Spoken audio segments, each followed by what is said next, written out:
Russell Moore, the editor-in-chief of Christianity Today, did an interview with NPR, National Public Radio, I think sometime last year. And in this interview, he reported this very disturbing thing that was happening. Pastors were contacting him and saying that when they preached the Sermon on the Mount, increasingly they would be challenged by their parishioners after the service. The parishioners would say that this material was nonsense and would say that Jesus' values don't work anymore because, and I quote, "that's weak." Those poor parishioners, I just wonder what they would do with Palm Sunday. Because if it is about a kingly procession, it's a mighty strange king. You know, we expect a king in that time and place to enter Jerusalem on a war horse. But not only does this one not enter on a war horse, he enters on a donkey. And not only does he enter on a donkey, he enters on a baby donkey, a cute little adorable teeny tiny baby donkey. That's not really kingly, right?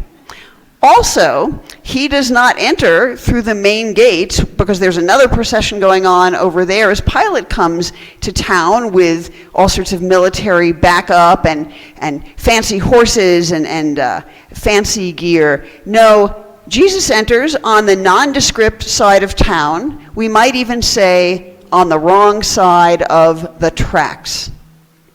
But more broadly, Jesus is a pretty weird king.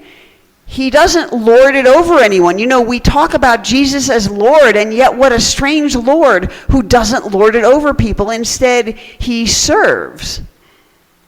In the Johannine story, he washes his disciples' feet. That's something a servant would do, not something a king or a master would do. He preaches an upside-down kingdom where the first will be last and the last will be first, and the children have wisdom, and sinners are getting into the kingdom of God or the kingdom of heaven ahead of the pious and holy people.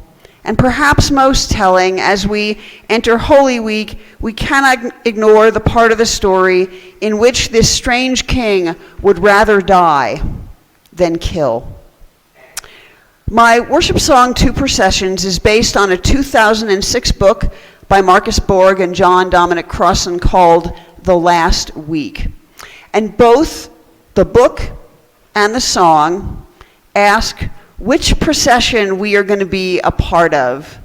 Which one will we follow on its way? How do we know we're following the right procession today?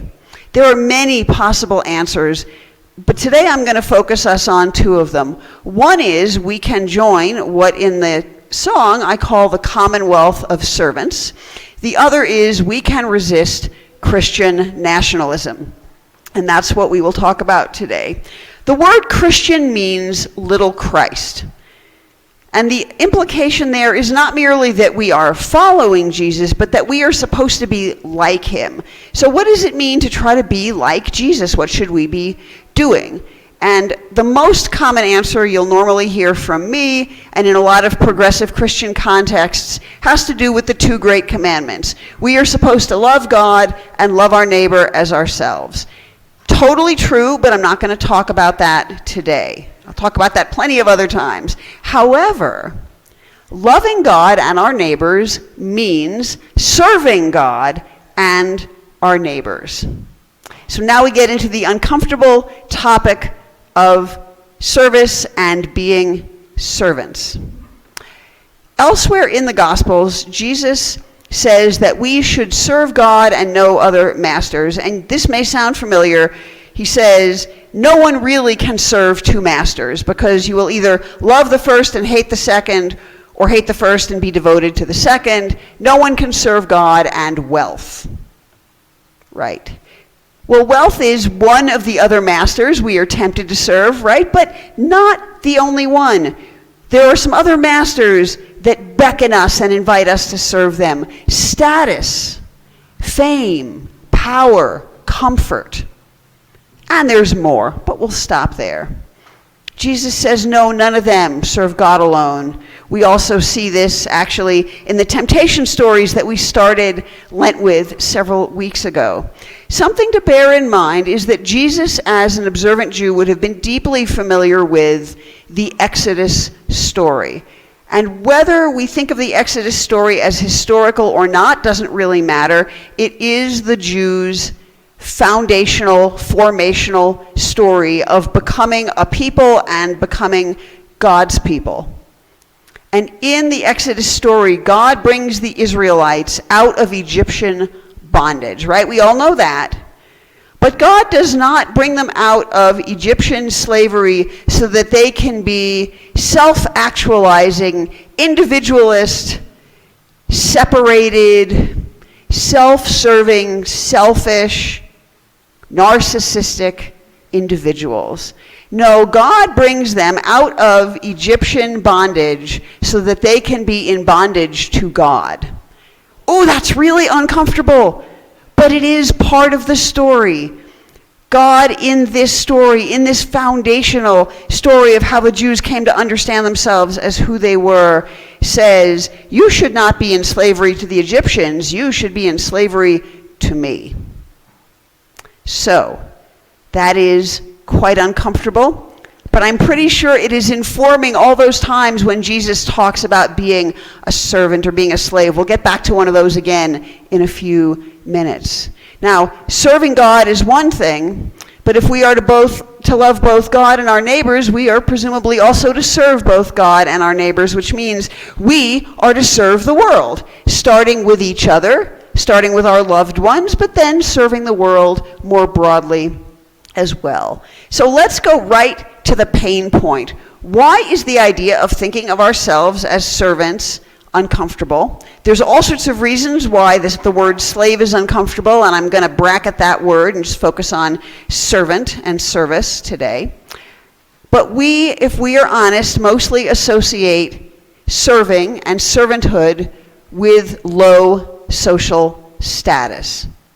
We think of servants as poor people who work for rich people. And those of us who are fans of British television probably think that even more, because in British television, there are plenty of servants who are poor people who work for rich people. And if we're honest, we'd probably rather not be poor. We'd probably rather be rich.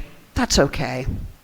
Then when we think about service jobs, what do we mean by service jobs in this country? We think of menial work, work that is unpleasant, uncomfortable, sometimes dirty, sometimes even dangerous. Nothing we would choose if the choice were truly ours about what we would be doing. So we don't really want to be servants. We don't really want to do service in that sense.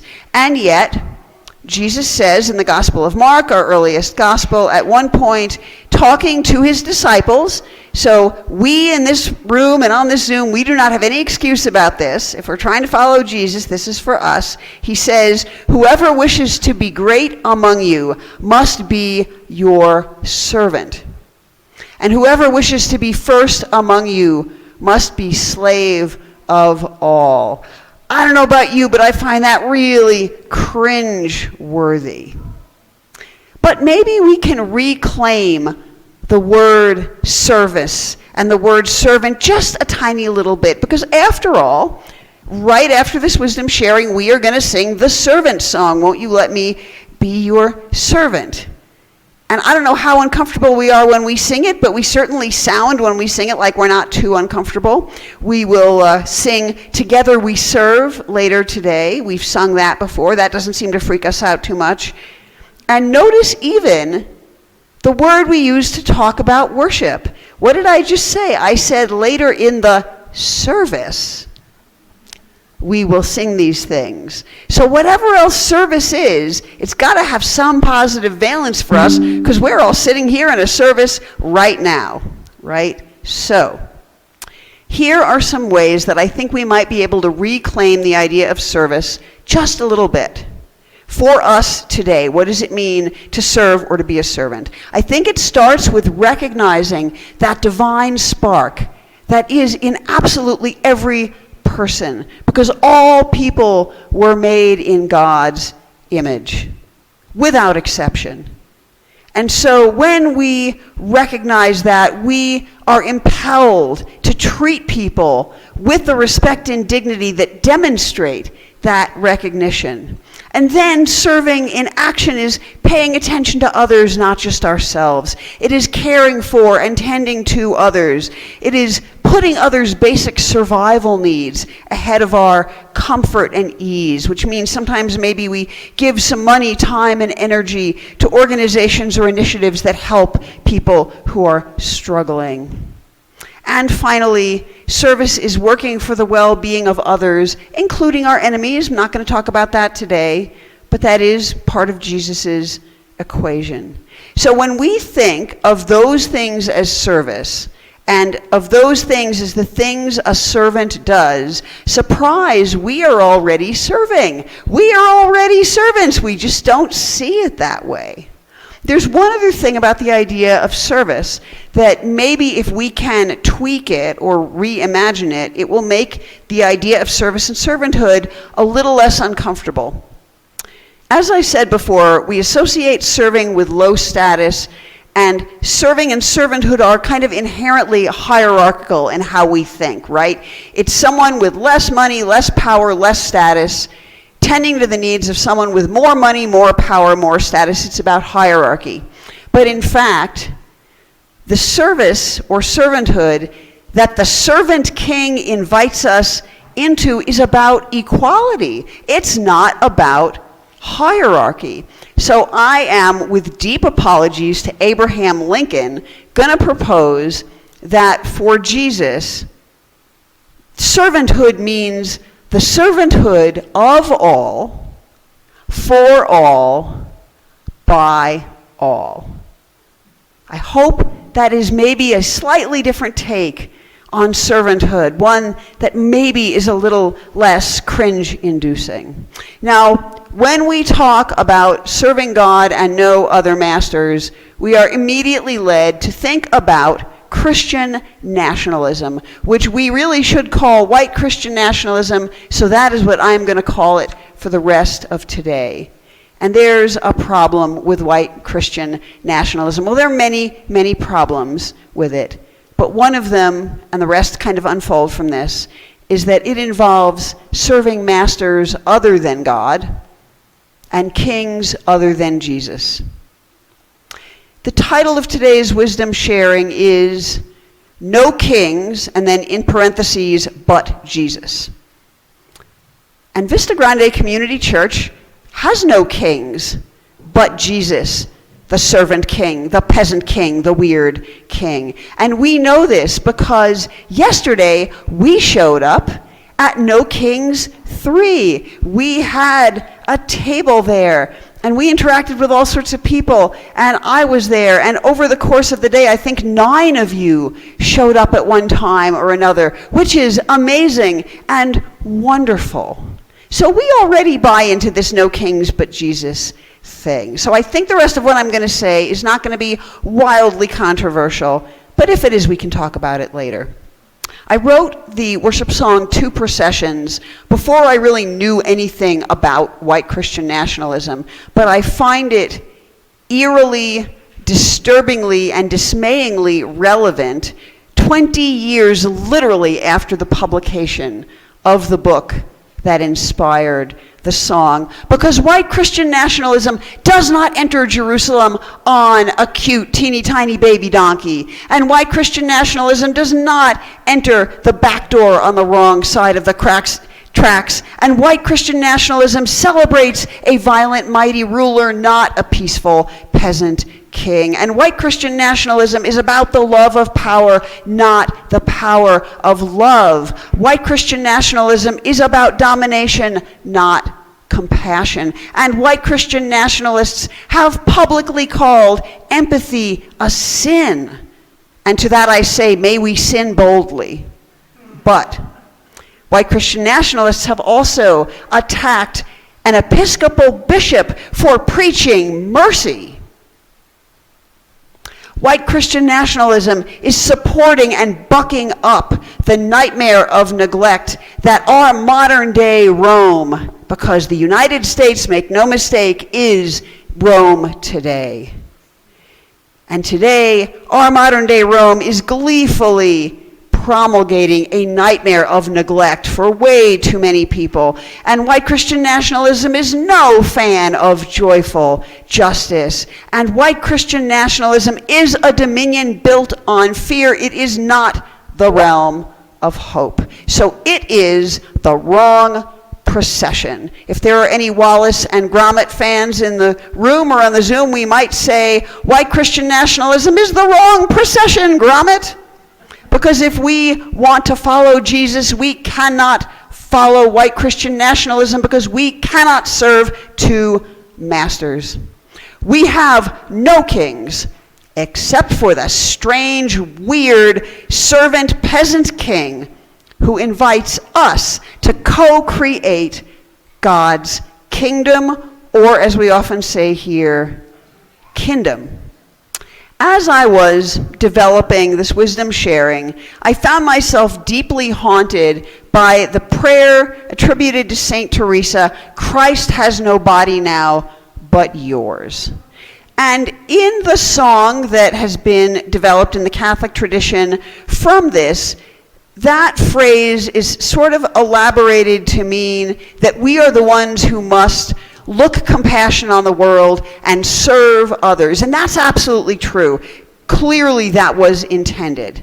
But there's an additional meaning. It's been popping up a little bit on Facebook, so I can't entirely claim credit for it.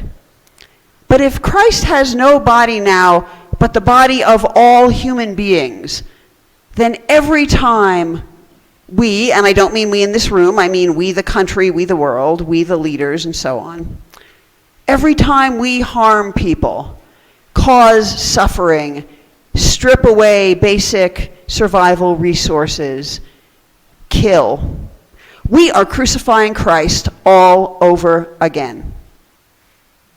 And when I thought about that, I was reminded of the parable of the judgment of the nations, or some people call it the parable of the sheep and the goats in Matthew, where Jesus talks about how what nations, not individuals, nations, do to the least of these or for the least of these they have done to or for him, and what they don't do to or for the least of these they have not done to or for him. And in the context of the parable, Jesus is talking specifically about providing care, tending, helping people, serving them indeed, or failing to do so. He's not talking about promulgating violence, but I think we can extrapolate from that parable the idea that if we actually harm the least of these, we are harming Christ, because Christ is in the least of these and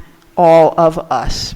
And what I finally find myself thinking is that we cannot simultaneously follow Christ and crucify him.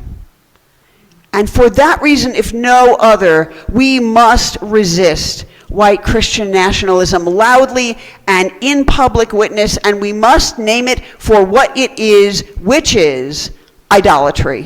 White Christian nationalism is idolatry. In fact, white Christian nationalism isn't Christian. It is white nationalism in Christian garb. And if it is uncomfortable to think about resisting white Christian nationalism because the people in power are supporting it right now and it is risky and dangerous to resist it, I agree, it is. And we have to take some care and use some discernment in what our resistance is like. But the fact that it is risky doesn't mean that we should not do it.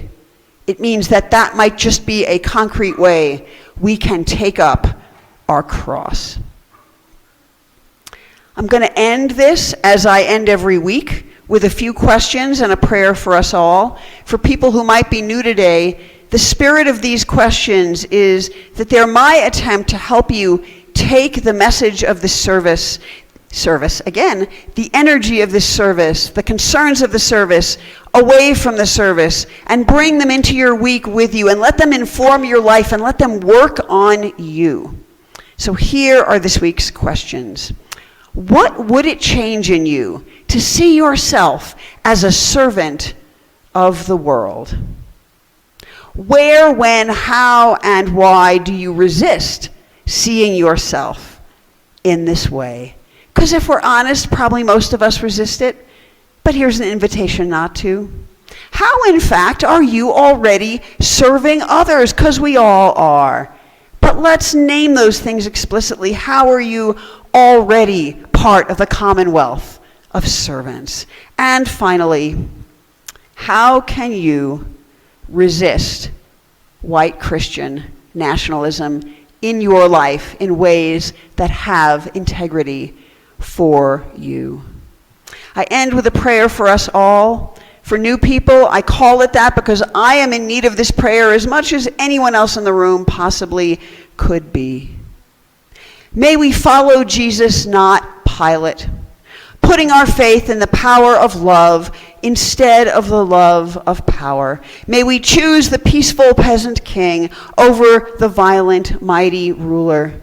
May we trust compassion over domination, the realm of hope over the dominion built on fear. And in that following, that faith, that choice, and that trust, may we indeed see the realm of hope draw near, confirming that Jesus' values, however weak, do still indeed work. Amen.